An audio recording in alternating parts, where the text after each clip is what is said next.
Ayab ti pinagdayaw. Agari ti Apo, agtigerger dagiti tattao. Agtugtugaw iti trono na iti ngatwen dagiti kerubim. Ken aging gined ti daga. Manakabalin ti Apo Jason, isu ti kangatuan iti amin a nasyon. Idaydayaw kuma ti tunggal maysa tinairindaklan ken nadaeg anagan na. Nasantuan ni Yahweh. Manakabalin ka nga ari, ayatem tinalintag, iniyag mo ti ustisya ti Israel, iniyag mo ti kinintag ken panagpapadada.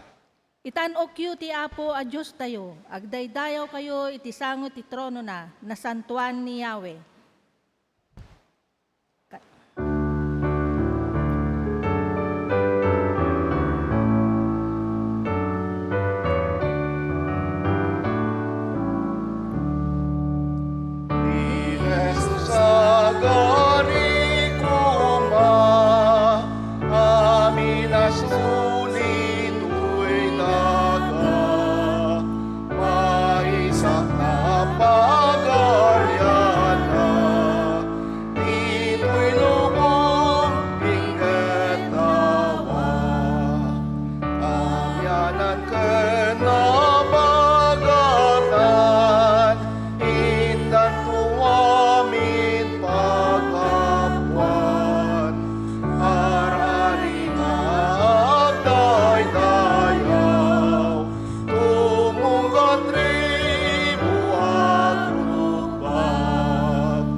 Amami nga Diyos, amami nga nailangitan, madaydayaw tinagan mo, o Apo Diyos. Tasika ti Diyos mi nga manakabalin amin. Diyos nga naayat, Diyos nga mangagas, Diyos nga nasingpet. Ikaw ang aming Lord of Lords, King of Kings. Andito po kami, O Diyos, nagpapakumbaba sa iyong harapan, upang ikaw ay aming purihin at pasalamatan sa lahat ng kabutihan mo sa bawat isa sa amin. Salamat Apo Diyos, tadi na kang binaybayan, tinapalabas nga aldaw. Luktam nga rod Apo, tipos puso mi, ken dalusam, tapno si kami, ket karapat dapat nga agdayaw ti sangwanam. Pakawanen na kam nga rod Apo Diyos, ti basbasol mi, ken bendisyonam ti pastor mi, nga isot mangted ti mensahe ti biya. O Apo, dayti ti dawat mi, tinagan na Apo Isu Kristo, nga manubot ken mangisalakan mi. Amen.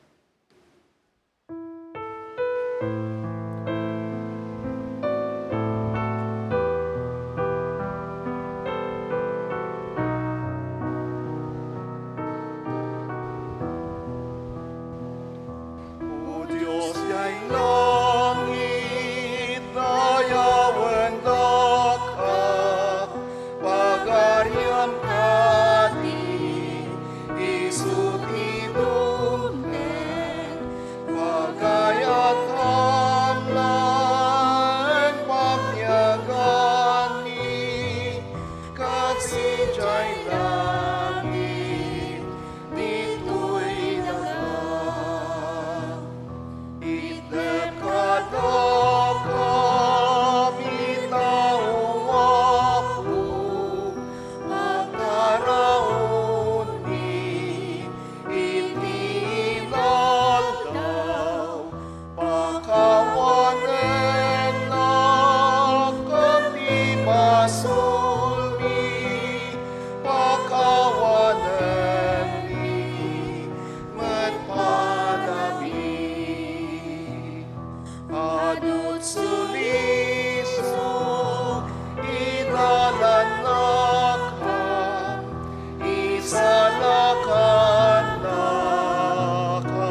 denggan tayo ti damdamag ken kablaaw. Good morning! Daytoy ti aldaw nga naramid ti Apo, agragsak ken agrambak tayo. This is the day that the Lord has made. Let us rejoice and be glad in it. Friends, nasa unang linggo po tayo ng buwan ng Marso. Sa darating na Miyerkules, ito po yung ating Ash Wednesday worship. So sa Miyerkules po, simula na po ng Kwaresma. Ang ating pong pagsamba sa Ash Wednesday, o ngayong Miyerkules ay alas 9 ng umaga dito po sa santuario, dito sa simbahan natin. At kasama po sa pagsamba ay ang imposition of ashes. Maglalagay po ng abo dito sa noo natin. Ititrace po yung krus sa ating mga noo. Pangalawa, pagkatapos po ng ating pagsamba dito at imposition of ashes dito sa loob ng simbahan, ay gagawin din po ang imposition of ashes o paglalagay ng abo sa noo ng mga taong dadaan dito sa tapat at doon po sa barangay.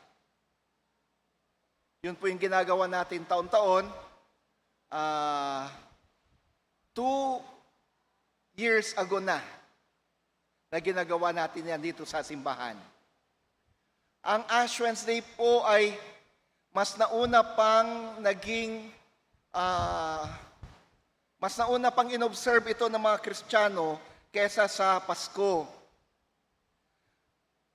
Ang December 25 bilang Pasko ay ang Pasko noon ay kasabay sa January 6 nung unang panahon. So, kasabay niyan yung Three Kings or yung Epiphany Sunday. However, sa paglipas ng panahon, ihiniwalay yung pagdiriwang ng kapanganakan ni Kristo sa pagdalaw ng mga pantas. So, magkaibang date na. Pero bago pa nagkaroon ng December 25 na Pasko, ginugunita na po yung Ash Wednesday ng sinaunang simbahan. Kaya may mga nagsasabing, Pastor, ba't meron tayong ganyan? Katoliko lang yan. Hindi po. Ugali po ito, tradisyon po ito ng sinaunang simbahan. Pinapaalala sa atin sa pamagitan ng abo na tayo'y galing sa abo or alabok at tayo'y babalik sa alabok. From dust or ash we came, and to dust or ash we shall return. Yun po yung pinapaalala sa atin ng Ash Wednesday.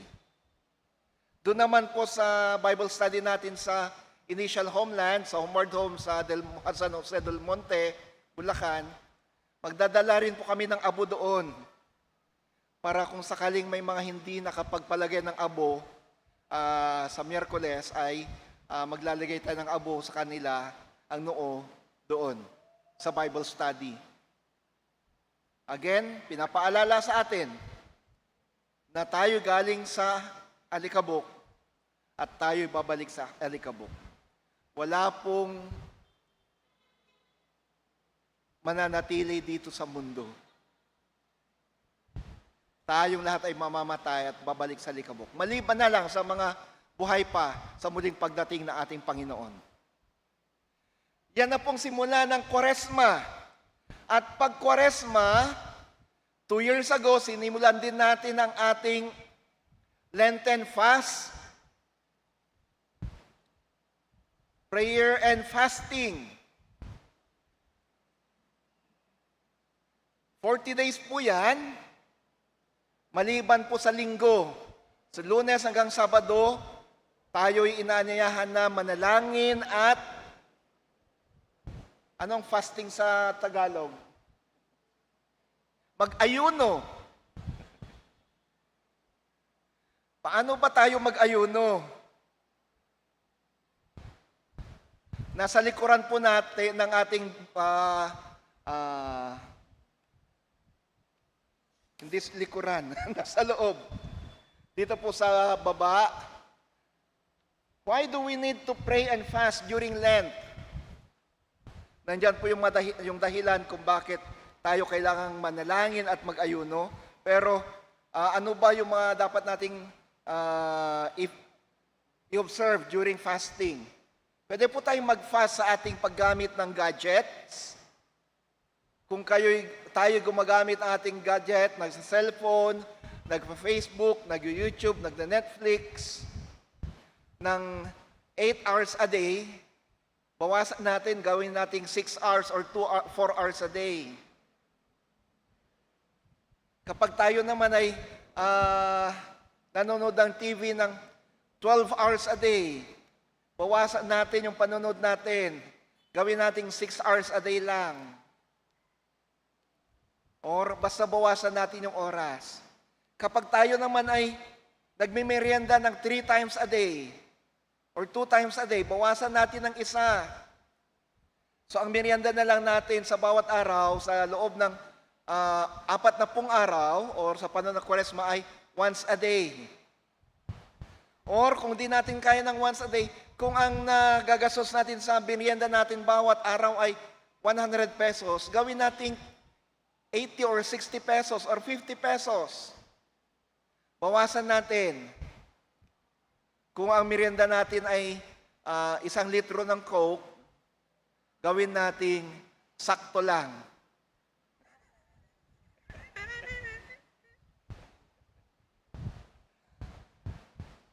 Makatikim lang tayo. Ganon. Ngayon, anong gagawin natin sa mga natipid natin? Sa panahon po ng Kwaresma, sa panahon ng pag-aayuno, lahat po ng mga natipid natin sa ating pag-aayuno ay kailangan nating i-alay sa Panginoon. Bahagi po yun ng ating pag-aayuno. Lahat ng mga natipid natin, ibigay natin ito sa Panginoon. Ngayon po, mayroon po tayong Victory Lenten folder and envelope. Andyan po yan. So nandyan, mula day 1 hanggang day 40, magkano yung mga natipid natin sa ating pag-aayuno. Ilisa po natin dyan. And then, next page.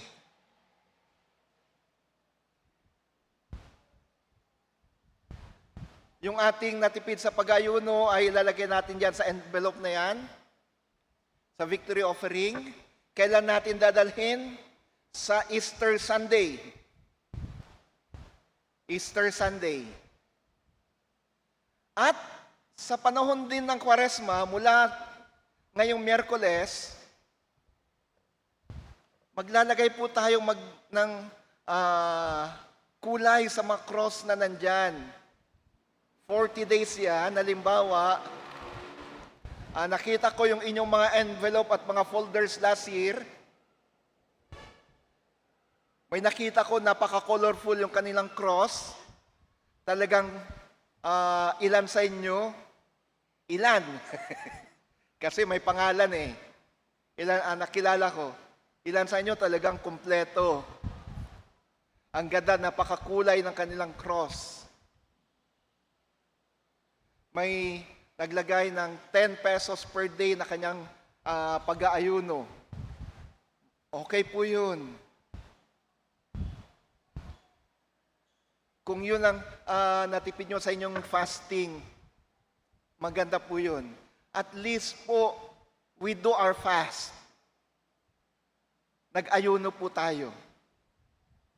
Ito po'y isang paanyaya upang sa ganon ay maging tapat tayo sa ating pagiging alagad sa panahon ng Kwaresma. Ate Marlene, nasaan na yung mga ginawa natin kahapon?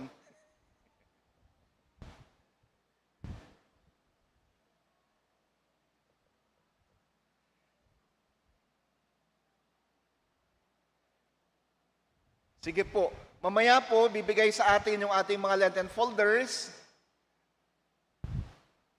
At simulan po natin yung ating panalangin at pag-aayuno sa darating na Miyerkules. Pangatlo po, mula din po sa Miyerkules ng gabi, or bukas, Tuwing Lunes po, alas 5 ng umaga, meron po tayong morning prayers. Every Monday morning, alas 5 po ng umaga yan via Zoom. Kung napansin po ninyo, and then pati gabi ng Lunes, meron din po. Yung hindi makakadalo ng umaga ng Lunes, meron din pong panggabi. Kung napansin po ninyo, nag-post ako last Monday ng mga link para sa evening prayers. Ini-encourage ko po kayo, sumama kayo sa ating morning and evening prayers. Next, simula po sa Miyerkules. Simula sa Miyerkules, Ash Wednesday, gagawin din po natin, binabahagi nating pag-aayuno at panalangin, gagawin natin yung every night for 40 days na prayer.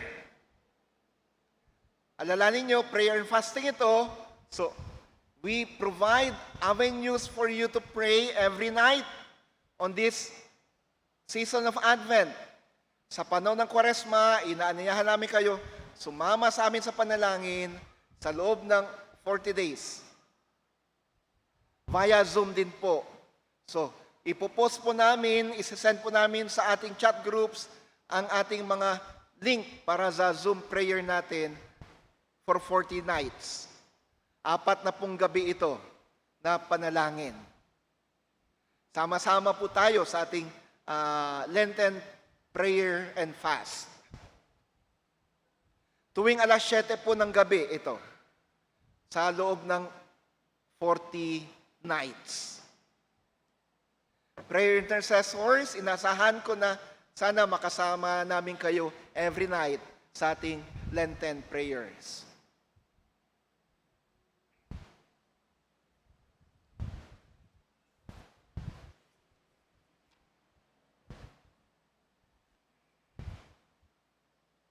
Ngayon po, o ngayong hapon, pagkatapos ng lunch, gagawin itutuloy ang ating Church Council Evaluation, Review and Plans, and Planning still. At sa darating na March 9, gagawin ang Church Council Meeting. Sa darating na linggo, ito po yung ating Church Council Meeting para aprubahan lahat ng mga plano natin for 2025. Sa March 4 and 18, ito po yung ating loading station. Ito po yung mga pakain natin sa mga street dwellers, mga taong kalsada. Nandito po sila tuwing every other Tuesday upang sa ganun ay sumamba at later on ay bigyan sila ng pagkain. Volunteers, March 4 and 18 po ito. At sa mga donors, ito po yung dates ng ating loading ngayon. Sa March 8, gagawin po ang Lenten retreat ng Ilocano, Nansap at Initial Homeland, pati ng Staple Rice, dun po sa San Jose del Monte, Bulacan. Ipanalangin na rin po natin yung ating Church Family Camp sa April 14 and 16. Doon po sa Tagaytay Mission Camp naman ito. Sa iba nating mga announcements, nandito na po, pakibasa na lang po yung ibang mga announcements natin at isama natin sila sa ating panalangin. Happy birthday! Sino-sino po yung mga birthday celebrators natin sa linggong ito? We have Charmaine Balingit Enosida, John Gabriel Racal, Miracle Athena de Leon, Alex Calumba, Marian Valencia, Claribel Francisco, Eliza Fabregas, Michelle Ann Moran, Clarita Beloy, Osias Pagapuan Jr., Ruvinel Velasco, sa Ate Ruby ba to? Asan siya? Ayun, ate, dito ka sa baba. Kala mo, ha? Ating Council Chair, Jovito Sermonia Jr., Melinda Ranyola, Ivan Miguel Ledesma, Mel Banera. Meron pa po bang ibang birthday celebrators dyan sa linggong ito? Mula ngayon hanggang sa darating na Sabado? Meron pa po ba? Ay yung mga nagdiriwang ng kalang wedding anniversary.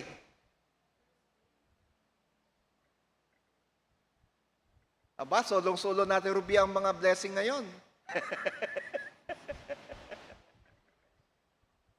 Sige, can we just extend our hands toward her now and let us pray for her. Diyos ng buhay at Diyos na pinanggagalingan ng lahat ng pagpapala.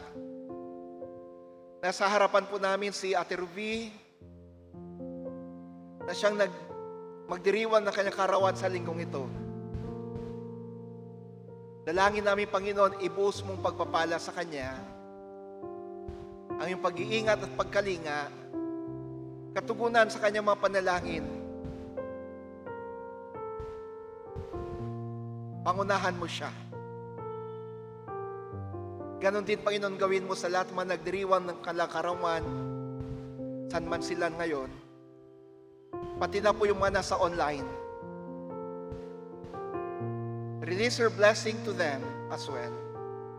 And do the same, Lord, sa mga nagdiriwang kalang wedding anniversary. I-bless mo kalang pamilya. Salamat po sa buhay at bagong taon na pinagkakalob mo kay Ate Ruby at sa lahat ng mga birthday celebrators. Sa ngalan mo, Kristo. Amen.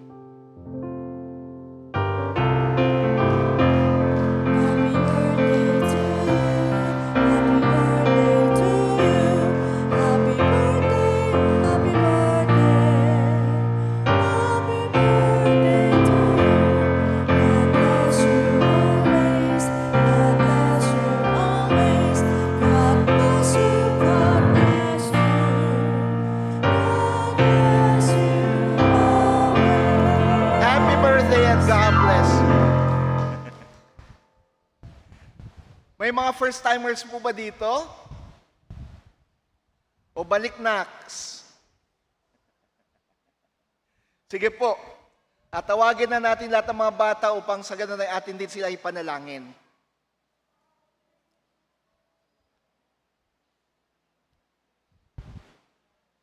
Lahat ng mga bata dito na sa harapan.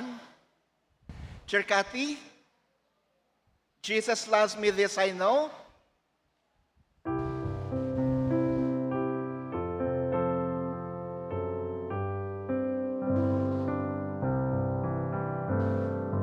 Jesus loves me, this I know, for the Bible tells me so.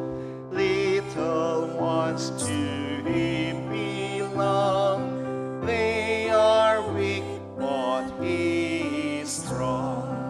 Yes, Jesus loves me, yes, Jesus loves me. Yes, Jesus loves me, the Bible tells me so.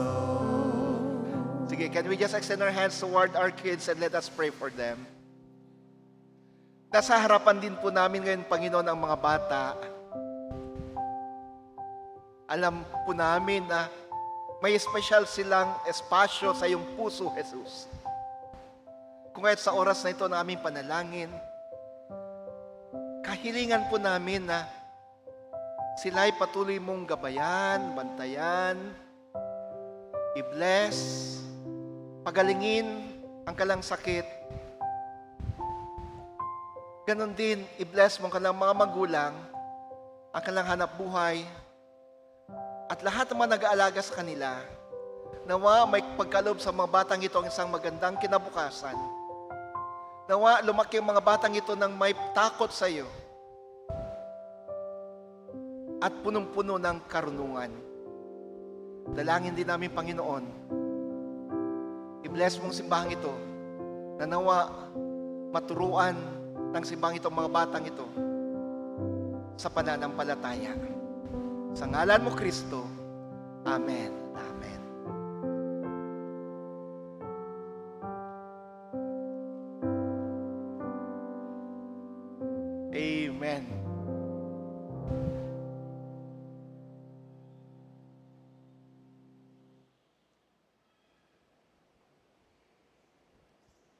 Ti panakaibasa, tinasantuan nga surat, ti daan nga tulag, kat masarakan tayo, ti Exodus chapter 34, verse 29, aging gana 35. Kat kastoy ti kinunana. Sumalog ni Moises manipod bantay Sinai. Simalog ni Moises manipod ti bantay Sinai si Igem kadagiti tapi abato a nakailana dan dagiti sangapulo abilin. Gapo iti panakaisauna ken ni Yahweh agran ranyag ti rupa na ngem saan na nga ammo. Idi makita na ni Aaron ken dagiti Israelita nga agran ranyag ti rupa na nagbuteng da nga umasideg ken kuana. Ngem inayabanda ni Moises isuan na pan ken kuana ni Aaron ken dagiti amin a pangulo ti Ili ken kinasauna ida. Kalpasan na linawlaw dagiti amin nga Israelita ket impakaammo na kadakwada dagiti amin abilin nga imbaga ni Yahweh. Ken kuana iti bantay Sinai. Idi nalpasen ti pinagsauna kadakwada inabungutan na iti rupa na. Tunggal sumrek ni Moises iti tulda apaki umanan makisao ken ni Yahweh ikaten na ti abungot na. Nurungwar ipakaammo na kadagiti Israelita dagiti amin ana ibilin kay kuana. Ket makita da nga agranranyag ti rupa na. Bungutan na met laeng ti rupa na agingga amapan makisao manen kini Yahweh. Daytoy ti sao ni Apo. Agyaman tayo ti Diyos.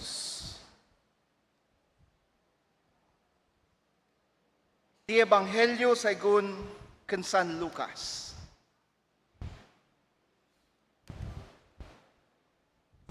Ang pagbabagong anyo ni Jesus. Mga 8 days pagkatapos sabi ni Jesus ang mga to, sinama niya sa bundok sina Peter, John at James para mag-pray. Habang nagpe-pray siya, nagbago ang itsura niya at naging puting-puti ang damit niya. Biglang may lumitaw na dalawang lalaki na nakikipag-usap kay Jesus, sina Moses at Elijah. Nakakasilaw ang kadakilaan nila. Nag-usap sila kung paano matutupad ang kalooban ng Diyos pag namatay si Jesus sa Jerusalem. Mahimbing ang tulog ni na Peter at mga kasama niya, pero nung magising sila, nakita nila ang nakakasilaw na kadakilaan ni Jesus at ng dalawang lalaking nakatayo kasama niya. Nung paalis na sila, sinabi ni Peter kay Jesus, Master, mabuti tandito kami. Magtatayo kami ng 3 tent, isa sa inyo, isa kay Moses at isa kay Elijah. Hindi niya talaga alam ang sinasabi niya. Nagsasalta pa siya nung lumitaw ang isang ulap at natakot ang mga disciples nung kinover sila nito. May boses na nagsalta galing sa ulap. Ito ang anak ko, ang pinili ko, pakinggan niyo siya. After marinig ang boses, nakita nilang nag-iisa na lang si Jesus. Nanahimik ang mga disciples nung time na yon at hindi nila sinabi kahit kanino ang mga nakita nila. Mga kapatid, ang ebanghelyo ng ating Panginoon. Madayaw ka, O Apo Jesucristo. Cristo,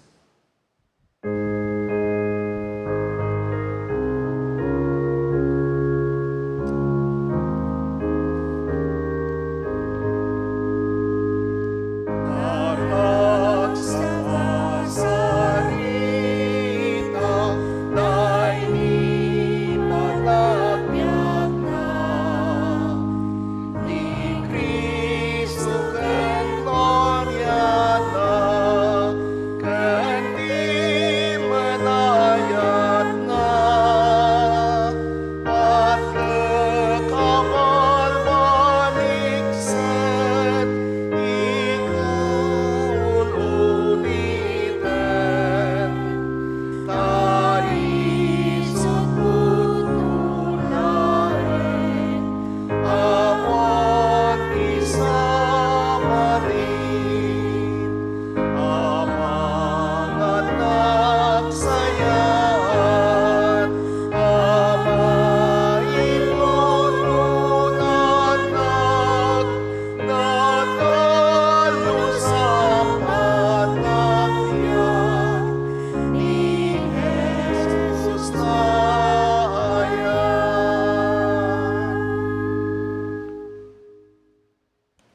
Sigana tayo nga ro ti puspuso tayo, denggan tayo ti mensahe ti kanta.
Thank you, choir.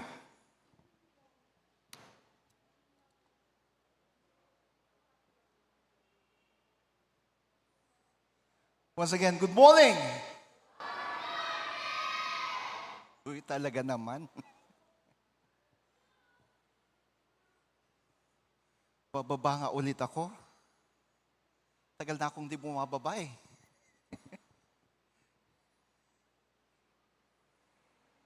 Mga kapatid, ito po yung huling linggo ng ating panahon ng Epifanya. And today, we commemorate Transfiguration Sunday. O yung linggo na actually nangyari ang Transfiguration last Thursday. Pero the Sunday nearest to Transfiguration Day is Transfiguration Sunday. Ano nga ba ibig sabihin ng Transfiguration?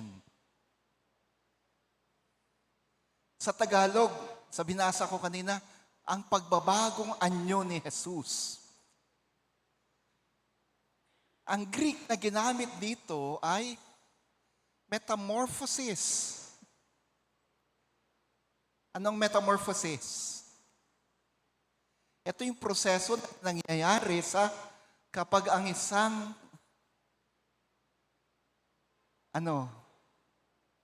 paru-paro ay nakuha niya yung kanyang magandang itsura mula sa isang uod na naging kukun at paglabas niya sa kanyang kukun ay isang magandang paru-paro. That's the process of metamorphosis. Ito yung ginamit sa Greek New Testament na nangyari kay Jesus. Sa panahong ito, nagbagong anyo si Jesus. Ang tanong paano nagbagong anyo? Pareho din naman ang itsura niya. Nung umakyat sila sa bundok, hanggang nung bumaba sila, pareho pa rin naman ang anyo niya. Nakilala pa rin naman siya ng kanyang mga alagad. Hindi naman siya kagaya ng paru-paro na nagmula sa uod, tapos naging kukun hanggang sa naging paru-paro na iba na yung tsura. Bakit metamorphosis? Pansinin natin. Pero una, tingnan natin yung ating leksyon. Tingnan natin yung ating text. Ayan. Thank you, Brother Ronnie. Alam niyo mga kapatid, doon sa altar, dala-dalawa na yung electric fan ko. Meron sa baba, meron pa dito sa pulpito. Pero still, punas pa rin ako ng punas ng pawis.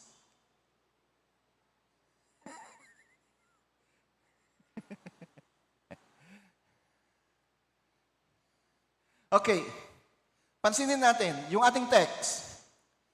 Tinawag ni Jesus yung tatlo niyang alagad, sina Pedro, Peter, James, and John, Pedro, Santiago at Juan, doon sa bundok. Anong dahilan? Upang, sabi ng text, upang mag-pray, upang manalangin. Again, bakit sa bundok? Sige nga, maalala nyo yung sermon ko ng mga nakaraan. Bakit tuwing mananalangin si Jesus ay sa bundok siya pumupunta, umaakyat? Kasi mayroon silang kaisipan noon na kapag nasa mas mataas kang lugar, mas malapit ka sa Diyos. Kaya maganda yung mga nakatira doon sa mga bulubundukin. Kesa doon sa patag, mas malapit sila sa Panginoon. Yun ang kaisipan nila noon. Kung kaya't ang syudad ng Jerusalem at yung templo ng Jerusalem ay itinayo sa bundok ng Sion. Ang pinakatuktok ng bundok ng Sion ay ang templo. At sa baba ng templo, nakapalibot ang mga bahay ng buong syudad. Kasi yun ang kanilang kaisipan, paniniwala noon. Yun ang kanilang doktrina noon. So tuwing mananalangin si Jesus, umaakyat siya sa bundok. Pero maliban doon, gusto niyang makawala sa ingay ng mundo. He wants to be isolated. Gusto niyang mapag-isa sa panahon ng kanyang pananalangin. Ayaw niyang may nakakaisturbo sa kanya. Mga kapatid, unang-una, yung ating text, iniimbitahan tayo na from time to time, i-consider natin yung ating prayer time natin, yung ating panalangin. How often do you pray? Ilang beses ba kayo nananalangin? Tuwing anong oras kayo nananalangin? Baka tuwing kainan lang, baka hindi pa. Yung iba, may talagang oras para manalangin bago matulog at paggising sa umaga.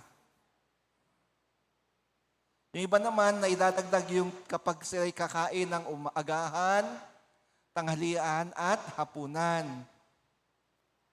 Okay, 3 yun, ano? And then 2, paggising at pagtulog, 5.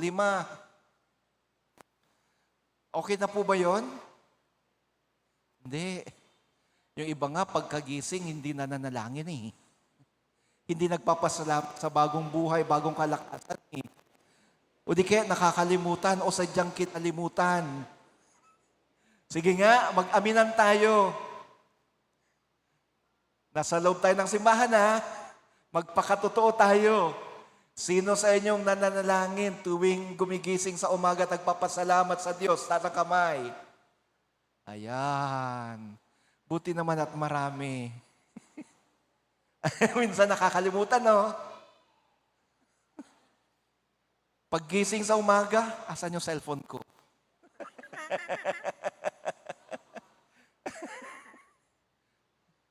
Dahil paggising sa umaga, ano na nga bang balita sa radyo?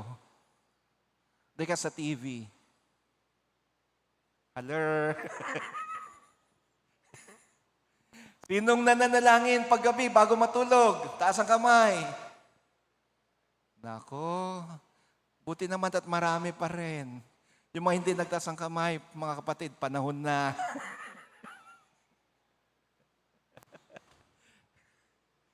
Malay nyo. Baka yung gabing yan, yun na palang huling gabi nyo. Baka yung gabing yan na palang huling gabi natin, tapos di pa tayo nakapanalangin, di pa tayo nakahingi ng kapatawaran sa mga kasalanan nagawa natin sa araw na yan. Patay tayo.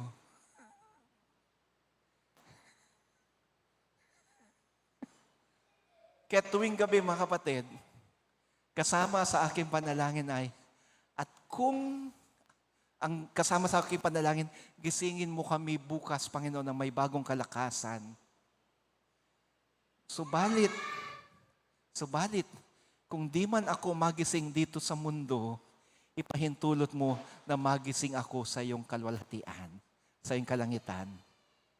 Yun laging kasama sa prayer ko paggabi. Kasi di ko alam kung magigising pa ba talaga ako bukas o hindi. At least bago ko mamatay, talagang sabi ko sa Panginoon, Lord, gisingin mo ko sa iyong kalangitan.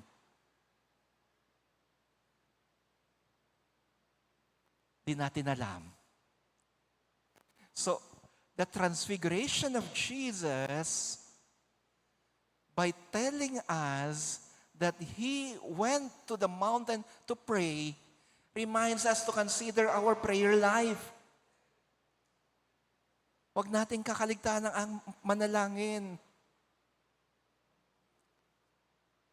Ang dami pong mga milagro, mga himalang natanggap natin dahil sa panalangin. Di ba, Nebiring? Di ko talaga malimutan yung unang linggo na naibiring na lumuhod dito. Tandang-tanda ko yung kung saan ka lumuhod. At nanalangin. Di natin alam, yun na pala yung simula ng milagro sa kanilang buhay. Tinugon ng Panginoon ng kanyang mga panalangin. Umiiyak pa nga siya noon eh. Panay punas ang luha niya eh.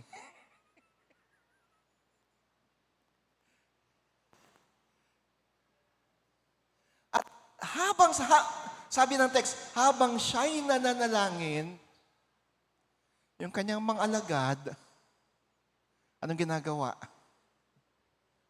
Tulog.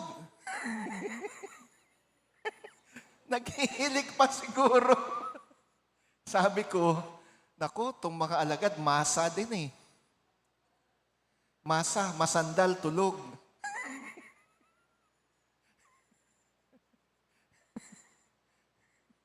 Hindi naman siguro sila diabetic.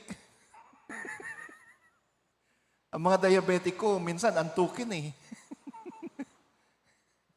Lalo na pag mataas ng kanilang sugar, aantukin sila. Minsan, mangungumpisal po ako sa inyo. Si Teacher Ethel, na Miyerkules yata yun, aba, nag-order ng halo-halo para sa amin. Hapon yun. Kasi tuwing meeting ng ministerial staff o ng ministerial team, yung kapag ministerial staff sa umaga, after the meeting, may lunch. Nakabudget po yun, yung lunch ng staff. At hapon naman, yung ministerial team, mga pastor diakonisa, may budget din sa snacks. Aba, in order ni Teacher Ethel para sa amin halo-halo.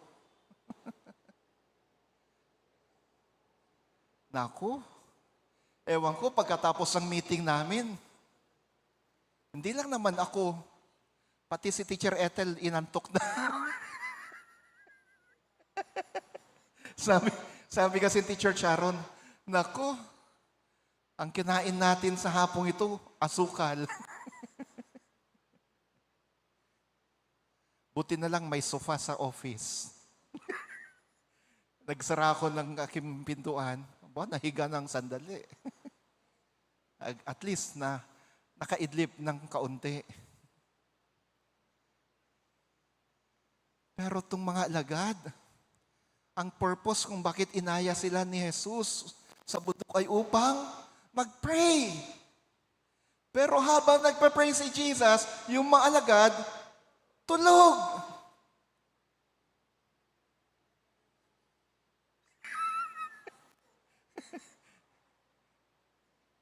Wala na mga halo-halo doon. At sigurado ko, hindi naman siguro mataas ang sugar nila kasi umakyat sila sa bundok, nasunog na yung asukal sa kanilang katawan. Siguro, napagod, tapos nasa taas, masarap ang simoy na hangin, ayun, tulog. Anong ibig sabihin nito?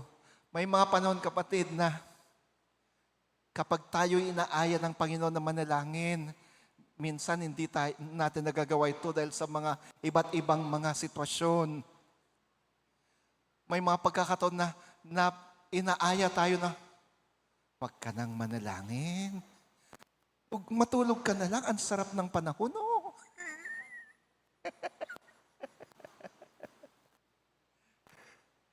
Mga kapatid, again, consider your prayer time.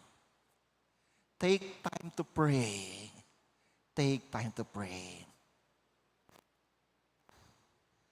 And while Jesus was praying and the disciples were sleeping, Jesus was covered with a great light. Nabalot si Jesus ng napaka-dakilang liwanag at nagpakita sa kanya at nakipag-usap sa kanya sina Moses at Elijah. At yung dalawang ito, balot na balot din ng liwanag.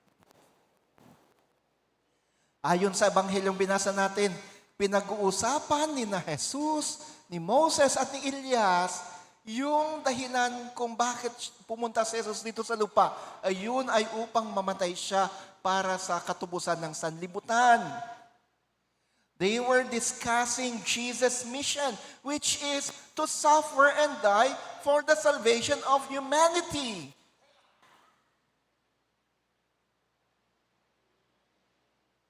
Because of that, dahil dyan, lubusang naliwanagan, lubusang naintindihan ni Jesus na talagang siya'y mamamatay para sa kaligtasan, para sa buhay na walang hanggan ng sangkatauhan.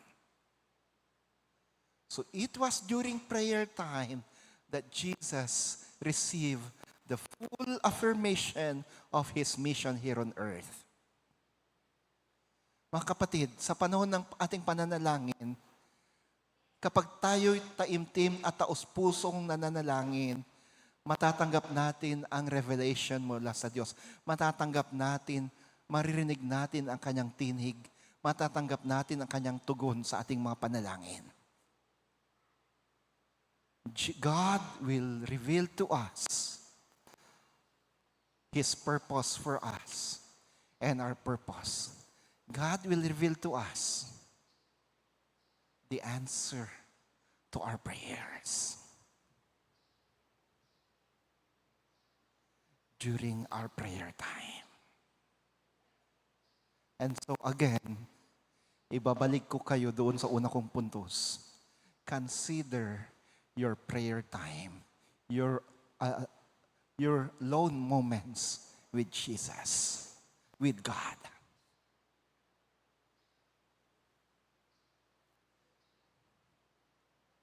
Di naglaon, nagising yung mga alagad dahil sa liwanag. Nagising sila. At nung nagising sila, nakita nila, uy, may kausap si Jesus. Teka, parang siya si Moses parang siya si Elias Kung kaya't sabi ni Pedro, ang ganda naman dito, Panginoon, gusto mo bang magtayo kami ng 3 kubo dito? Isa para sa iyo, isa para kay Elias, at isa para kay Moses? Pero sinabi ng ating text, di kasi alam ni Pedro ang kanyang sinasabi. Mga kapatid, naalimpungatan si Pedro. At nung naalimpungatan siya, kung ano-ano lang kanyang sinasabi. Di niya alam kung ano kanyang sinasabi. In Ilocano, agam-ammangaw. Ano sa Tagalog yun? Kaya nga nalimpungatan kung ano na lang kanyang sinasabi. Kaya sabi ng text, di niya alam kung anong kanyang sinasabi. Parang ang alam niya pwedeng manatili si Elias at si Moses doon sa bahay, sa kubo na kanyang itatayo. Pero actually, ang ibig sabihin po noon, na naranasan, Peter, James, and John had a glimpse of living in heaven, of what heaven is like.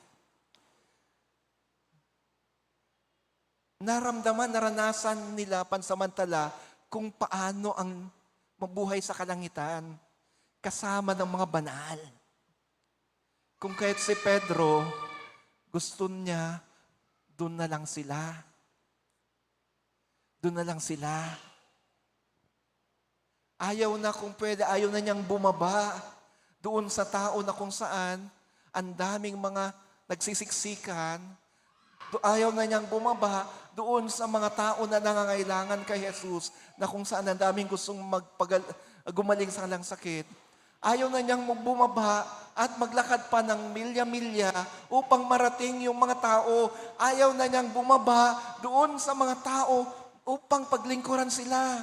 He wants to enjoy heaven.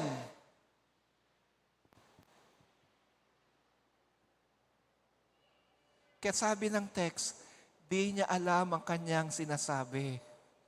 Again, pansinin natin, bakit nagpakita si Moses at Elias? Dahil pinag-uusapan nila kung paano matutupad yung mission ni Jesus. Anong mission niya? Ang mamatay siya, maghirap at mamatay siya para sa sanlibutan. Tapos ito namang si Pedro, gusto niya, doon na lang sila. Ayaw na niyang siya at si Jesus at yung dalawa pang mga alagad ay bumaba. Gusto niya, sila na lang doon. Kalimutan na yung mga nangangailangan. Kalimutan na yung mga may sakit. Kalimutan na yung mga taong kailangang mailigtas. Kung kaya't sabi ng text, di niya alam kung anong pinagsasabi niya. Habang nagsasalita si Pedro, biglang may dumating na ulap. Nako, maliwanag, tapos biglang may ulap. Takot na takot yung mga alagad. Akala nila yun ang kamatayan nila. At habang sila'y takot na takot, biglang nagsalta ang ama at ang sinabi, itong aking pinakamamahal na anak, itong aking anak, pakinggan niyo siya. This is my son. Listen to him. Bakit? Ano bang sinasabi ni Jesus sa kanila? Ano bang sinabi ni Jesus sa kanila na dapat nilang pakinggan? Sa Ebanghelyo ni Lucas, nung sila'y tinawag, kanyang sinabi, sa araw na to, kayo'y mga mamamalakayan ng tao, hindi na ng isda. Today, you will be fishers of men instead of fish. Ano ibig sabihin nun? Sa araw na to, sumunod kayo sa akin. Come follow me and I will make you fishers of men. Halik kayo, sumunod kayo sa akin. Samahan niyo ko upang sa ganun ay dalhin muli ang mga tao sa Diyos. Halik kayo, sumunod kayo sa akin. At ihayag natin ang pagmamahal ng Diyos. Ihayag natin ang kapatawaran na nanggagaling sa Diyos. Yun ang pagtawag ni Jesus sa kanila. Kung kaya't sabi ng Ama, itong aking anak, pakinggan niyo siya. Kabaliktaran sa gusto ni Pedro na manatili na lang doon at kalimutan yung mga nasa baba. Ano pa ang pagtawag? Ano pang sinasabi ni Jesus sa kanila? Di ba, come follow me and I will make you fishers of men? Ano pa? Sabi pa ni Jesus sa kanila, if anyone wants to follow me, let him deny himself, take up his cross and follow me. Ang sino mang gustong sumunod sa akin, talikuran niya ang kanyang sarili, pasanin niya ang kanyang krus at sumunod sa akin. Anong ibig sabihin nun? Kalimutan ang pansariling interes, dalhin ang cross, sariling cross. Anong ibig sabihin to? Ang anumang mga pasakit na dala ng pagbabahagi ng mabuting balita, ang anumang pasakit na dala ng pananampalataya ay ating buhatin at sumunod sa Kanya. Forget your comfort zone and follow Jesus. Forget your comfort zone and follow the Lord. Kumbaga, Kanyang gustong sabihin ni Jesus sa Kanyang mga alagad, let us go down from this mountain and go into the deep. Bumaba tayo sa bundok na to, pumunta tayo sa laot. Ano yung laot na yon? Lugar na kung saan nandun ang maraming tao na nangangailangan ng pagmamahal at kaligtasan mula sa Diyos.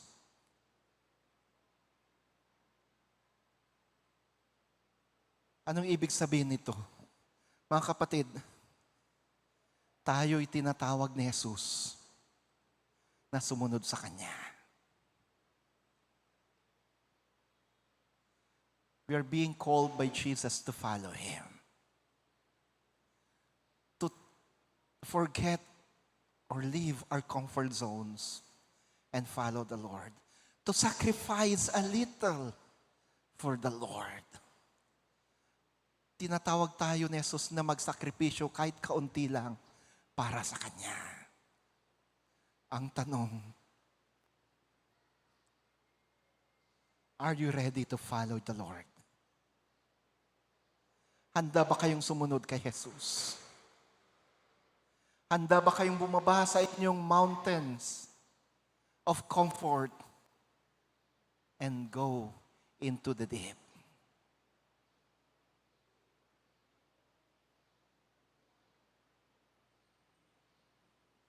Ni Kristo ang awisan nakakabsat at sumurot kan kuha na ita. Jesus is inviting you right now to follow Him. Sabi ng isang kanta, I will follow Him wherever He may go. Diba? Sister Akyon, right? Sorry, di tayo nag-usap. Kakantayin ko sana yung buo. Will you follow Him wherever He may go? Will you follow Jesus? Follow the Lord. Come, join me, and let us follow Jesus. Come, join me. Let us follow the Lord. Let us go down from our mountains of comfort and join Jesus into the deep, where the people needed or need us most, where the people are waiting for us to bring the good news of salvation, to bring God's good news of love. Can we just stand, my dear friends?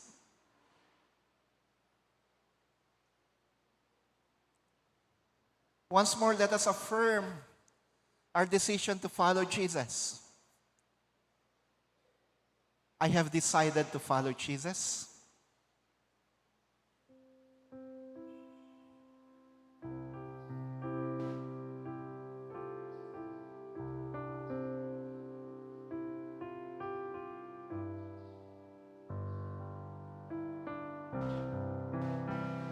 I have decided to follow Jesus. I have decided to follow Jesus. I have decided to follow Jesus. No turning back, no turning. Though none go with me, still I will follow. Though none go with me, still I will follow. Though none go with me, still I will follow. Though none go with me, still I will follow. No turning back, no turning back. The world behind me, the cross before me. The world behind me, the cross before me. The world behind me, the cross before me. The world behind me, the cross before me. No turning back, no turning. I have decided to follow once more. I have decided to follow Jesus, Lord. Yes. Yes, Jesus. We want to follow you, Lord. I have decided to follow Jesus. No turning back, no turning back. Inyong sinabi, O Ama, itong aking anak, pakinggan niyo siya. Bilang pagtugon sa inyong utos, Panginoong o Diyos, kami ngayon ay nangangakong susunod kay Jesus. Iiwan namin ang aming bundok ng kaginhawaan, our mountains of comfort, and go down into the deep to follow Jesus. Though none go with us, Lord, we will follow you. Though the cross is before us, we still will follow you. Tulungan mo kami, Panginoon, upang sa ganun ay tunay ngang makasunod kami sa inyo. Tulungan mo kami, O Ama, upang sa ganun ay masunod namin ang iyong utos sa amin. Tulungan kami na maging tapat na lagad mo, O Kristo. I-bless mo mga kapatid na ito. Tumimo nawang yung salita sa kanilang puso't isipan. Nawa sila'y maging tunay na tagasunod mo, O Jesus. Ganon din na gawin mo sa inyong lingkod. Sa ngalan mo, Kristo. Amen. Amen. Good morning, friends. God bless us all.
Lift our voices, we lift our hands, we lift our lives up to you. We are an offering. Lord, use our voices. Lord, use our hands. Lord, use our lives, they are yours. We are an offering. All that we have, all that we are, all that we hope to be, we give to you. We give to you. We lift our voices, we lift our hands, we lift our lives up to you. We are an offering. Lord, use our voices. Lord, use our hands. Lord, use our lives, they are yours. We are an offering.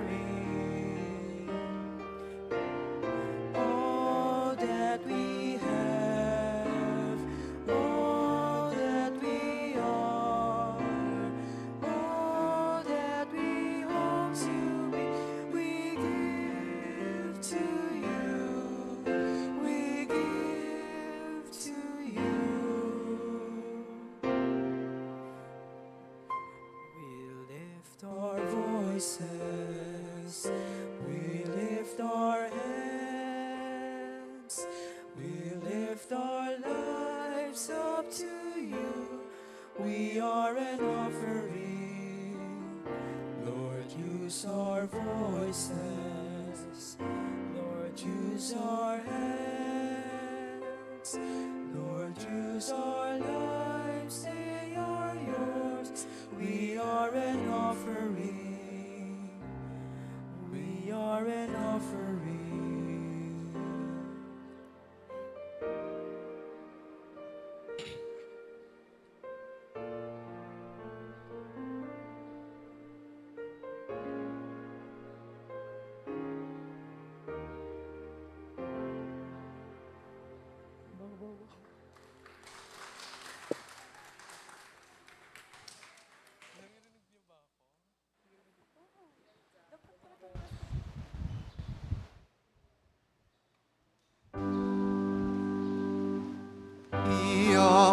kananakuma, kan Espiritu liwliwa, dayawan nga ipangruna, di langit ka di daga.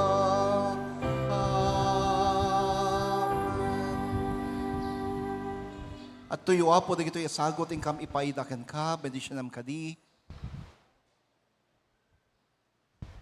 Maparagsakda ka kadiwapo, gapo ka dito daton mi. Magalak ka nawa, Panginoon, sa aming mga alay. Inihandog namin ang mga ito sa inyo. I-bless mo lahat mga nagkaloob ng mga ito.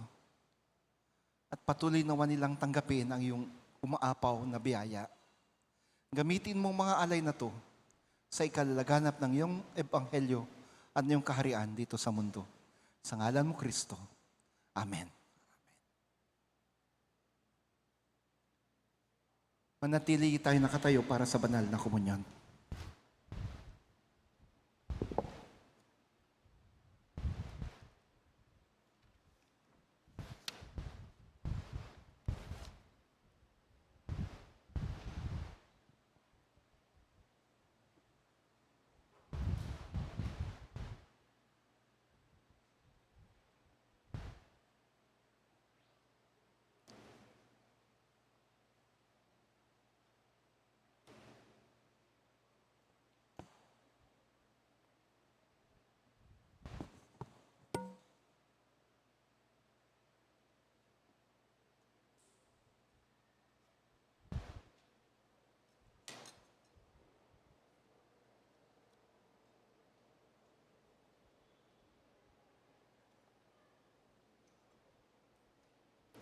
Tiyapo at daha ka na kayo. Kastamet ken ka. Itangad yun dagiti puspuso yun. Tangad mi ida iti apo. Iden tayo ti panagyaman iti Apo Diyos tayo. Nakanatag ni ten tayo ken kuana. Iti panagyaman ken pinagdayaw. Sut may tutup na imbag kan may parbang iti kanayon kan sa dinuman, nga ramidan ti panagyaman kan kawapo ama man nakabalin amin, anamarsway ti langit kadaga. Iti rabi nga nyawat na ti bagina may pay kada kami, nang alay ti tinampay, nagyaman kan ka, pinisina katintad na kay tadalan a kinunana, alain nyo kaninyo, daytoy ti bagik amay daton kada kayo, aramidin nyo daytoy apakadagdagipan kanya. Kalpasan ti panang rabiin ang alay ti kopa, hindi nakapagyaman kan kaintad na kay tadalan a kinunana, uminom kayo amin ti daytoy. Daytoy ti darak ti barotulag amay parukpok, agpay ti panakapakuan ti basol ti sangalbungan, aramidin nyo daytoy, apakadagdagipan kanya. Iparukpok mo ti Espiritu Santo kada kami natin punti-pun ditoy. Kan kadagitoy asagot at tinapay kan kopa. Aramidam daytoy kada kami abagi kan dara. Ni Kristo agpaiti daytoy lubong. Kan aramidan na kami abagi kan dara ni Kristo. Anasubot iti dara kan Espiritu na. Baban iti Espiritu Santo pakikagaysa na kam kan Kristo kan iti tumugal maysa. Kan iti ministeryo ti dayto lubong aging gatya ni Kristo ti maudi panagbaligi ket makipagrambak kami kan kuana tinalangitan na padaya.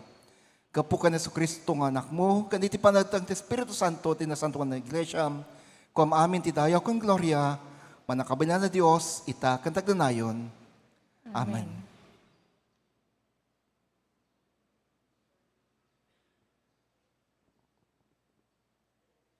Gaputa dala, may sa tinapay. Titinapay, apisyan tayo. Isot pa na kay raman tayo. Itibagi ni Kristo.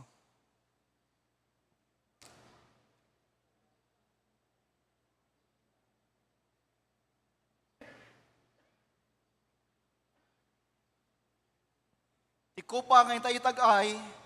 Isot pa niya kay raman tayo. Itidara ni Kristo.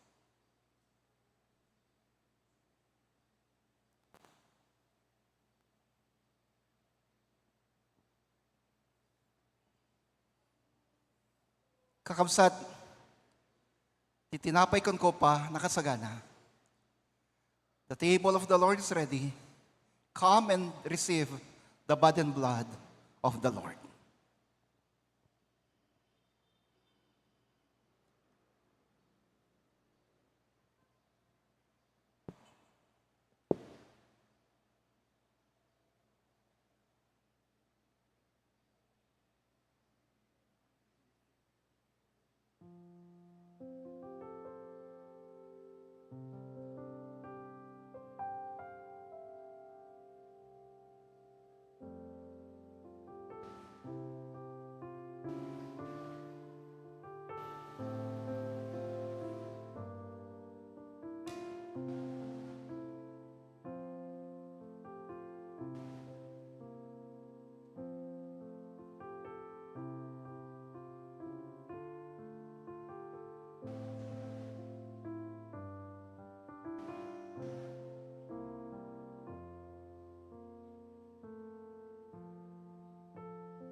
treasure that I see. You are my all in all. Down you pick me up when I'm dry. You fill my cup. You are my all in all. Jesus, Lamb of God, worthy is your name. Jesus, Lamb of God, worthy is your name.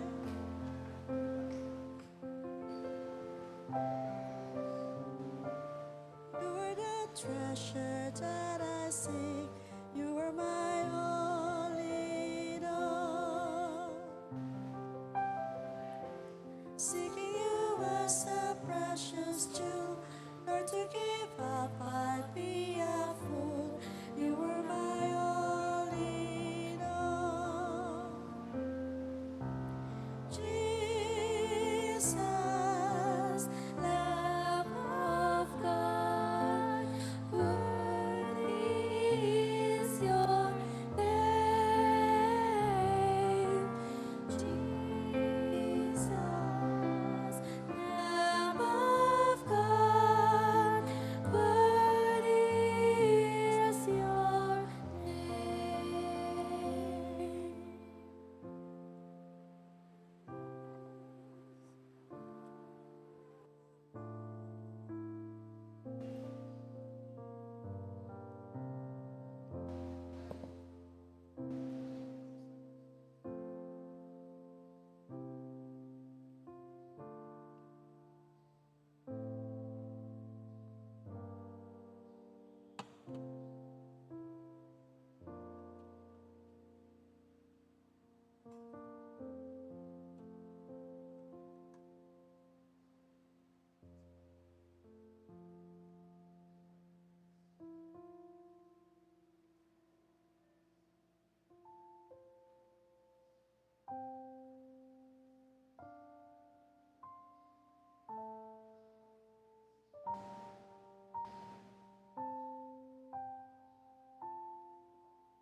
Jesus said, "This is my body broken for you. Eat and remember me."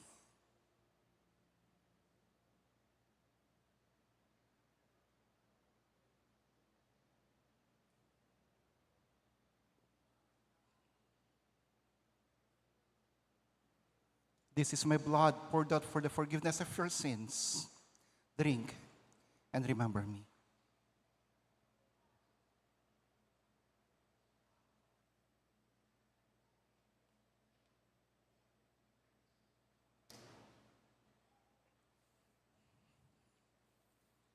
Agnanayon na Diyos, agyaman kami ken ka, gaputi da ito'y nasantuan ang misteryo. Anang idato ng tigbiag magpay kada kami. Patgam tapno mapan kami iti lubong, babunti pa nakabalint espiritu, kasitad mi tibiyag mi kayit sabsabali, tinagan Yesu Kristo nga pumi. Amen.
intercessors, please.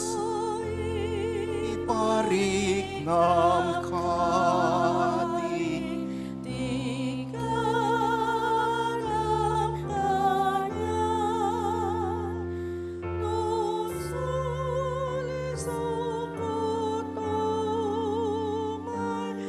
Sa mga gustong lumuhod upang manalangin, you're all invited to come and kneel.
Kami nangako, Jesus, na kami maglilingkod sa inyo. Kami nangako, Panginoon, na kami susunod sa inyo. Kami nangako na kami magiging tapat mong alagad. Panginoon, tulungan mo kami upang sa ganun ay matupad namin ang pangakong ito. Narito kami, Jesus, lumalapit sa inyo. Humihingi ng awa. Humihingi ng inyong tulong. Ipagkaloob mong kagalingan sa mga sakit na nararamdaman namin. Kung ano man ang sakit na yan, maaring yung mga doktor ay maaring sumuko na. Maaring hindi alam ng mga doktor kung anong dahilan ng mga sakit na nararamdam namin. Subalit alam namin na sa inyo walang imposible. Alam namin, Panginoon, na kaya mong pagalingin kahit yung mga imposibleng sakit. Cancer man yan, heart failure man yan, kidney failure man yan, kahit anumang mga sakit. You can heal us, for you're the only healer that we need, oh Jesus. Bless now your people. Bless now your people. Touch and heal them, Jesus. Touch and heal them, oh Father. Touch and heal them, oh Spirit. Release also your blessing, financial blessing, and breakthrough to your people right now. Ipagkaloob mo ang pagpapalang pinansyal, tulong pinansyal sa mga anak mo ngayon na nangangailangan ng pagpapalang pinansyal. Release breakthrough sa kanila, Panginoon. Sa mga nangangailangan ng tulong sa pag-aaral at sa trabaho, ipagkaloob mo din ang tulong sa kanila. And now, Lord, as your people, as these intercessors lay their hands on these your people right now, bless them and bless their prayers as well. Release also the answer to their prayers. Use them mightily, Father. Patuloy mo silang gamitin sa iyong kalwalhatian. Ganon din, Panginoon, i-bless mo mga kapatid na kasama namin sa pagsamba online. Pakinggan ang kanilang mga panalangin. ang kanilang mga kahilingan. Pakinggan, Panginoon, ang kanilang pagsusumamo sa inyo. Release your blessing and the answer to the prayers of all your people in this worship service. Release them, O Jesus. Bless them. Once more, I ask you, come, Lord Jesus, and answer the prayers of your people. Come. Come, O Father. Come, O Spirit. Embrace us. Embrace us. In your most precious name, we ask this. Amen and amen. O Jesus ko in karim kadagiti kukwam ano sa dinutyan mo ijay madadada siyak Jesus in karikmat asikat surutek ingkan at panungkalan dinak at sinan. Mga kapatid, ang Diyos ay Diyos na mapagpala. Ang Diyos ay Diyos na mapagmahal. Ang Diyos ay ang Diyos ng kagalingan. Humayo kayo. At sa inyong paghayo, tanggapin niyo ang biyaya. Tanggapin niyo ang pagpapala. Tanggapin niyo ang kagalingan sa anumang sakit na nararamdaman. Tanggapin niyo ang kanyang gantimpala sa inyo dahil sa inyong pananampalataya. Amen at amen.